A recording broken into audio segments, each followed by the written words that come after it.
درود دانشمندان، حالتون چطوره؟ خب ما اینجا با یک خونه آدم پوتولا مواجه شدیم که متاسفانه یک آدم پیری اینجا به قتل رسیده است. همونطور که مشاهده میکنید چاقو وارد گلوی او شده و او را به قتل رسانده است. توضیحات تکمیلی را با مترجم میده. Hi guys, this is a homing for Adam Kutuling.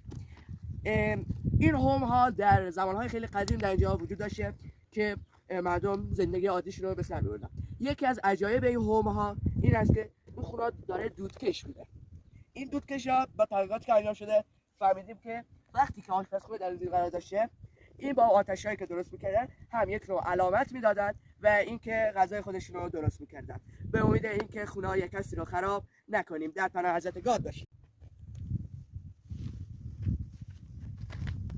درود دانشمندان، حالتون چطوره؟ خب ما اینجا با یک خونه آدم پوتولا مواجه شدیم که متاسفانه یک آدم پیری اینجا به قتل رسیده است. همونطور که مشاهده میکنید چاقو وارد گلوی او شده و او را به قتل رسانده است. توضیحات تکمیلی را با مترجم میده. Hi guys, this is a homing for Adam Kutuling. این هوم ها در زمانهای خیلی قدیم در اینجا وجود داشته که مردم زندگی عادیشون رو به سر می‌بردن. یکی از عجایب این هوم ها این است که این خونه داره دودکش میده.